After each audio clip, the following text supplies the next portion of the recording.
78 years ago, December 7th, 1941.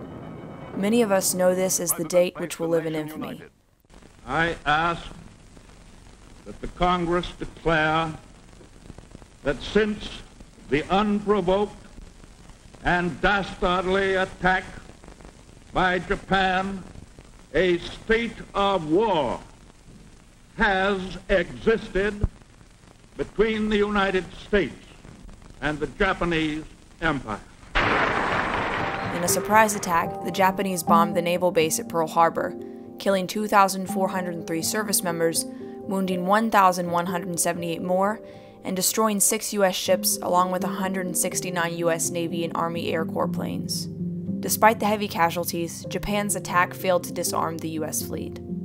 I can remember several different things.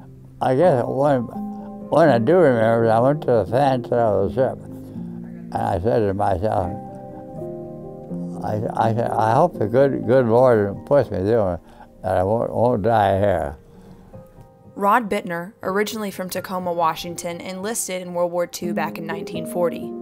After working as a medical technologist in Bremerton and several months of training at Gray Harbor in Washington, Mr. Bittner was transferred to a supply ship in Oregon that was taking a dredge to Honolulu. The ship's name, the USS Vestal. I think the biggest memory is the attacks on our ship. I was scared to death when that came up. And then we had a good captain. He'd go around, tell everybody on board, he said, we're going to get through this, nothing's going to happen to us. So I guess if we hadn't had him, maybe some of this would never happen, I don't know. The Vestal was hit with a 500-pound bomb. Shortly after, another bomb dropped, knocking the commander overboard. Although the crew thought him to be dead, the commander swam around and boarded the ship. And then the enemy, the executive officer, made an announcement on the speaker all the way through the ship. She said, I want everybody that can save himself to jump in the water and see if you can swim to your safety. Although many crew members were frightened, they worked together to survive. Mr. Bittner had to break the tethers to the USS Arizona as his commander attempted to run the ship aground. We all were supposed to have stations where we'd go to. One of the officers mentioned, you remember the cook we had for us? He's underneath all the settees, which are glued down to the floor. And he was asking somebody, please help me out from this place. Following the attack, it took a blowtorch to get the man out. Mr. Bittner was assigned to the medical area to help the wounded. And you know, you sit there watching these bombers come by. I'm sure not only a battleship, but everything else they're aiming for. My job was to pacify the people that had been bombed and everything. Mr. Bittner went on to serve in the Navy for 4 more years.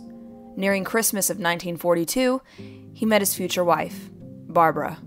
And then she went with me to see the captain of the ship I was going to be on. And he gave me permission to get married. And then we wanted to go to the little church off Times Square. We approached that with one of the officers. The chaplain came out and he told her, he said, I can't marry you. After that, Rod and Barbara walked up the street to find Norman Vincent Peale, who offered to marry the two of them. Mr. Bittner later retired to the Roanoke area in Virginia with his wife and 3 daughters. Today, he still receives visitors from family and church. I put candy on there to reach it.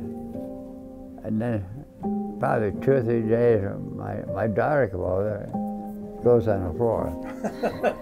Yeah. She said, I don't want you to be eating that kind of stuff.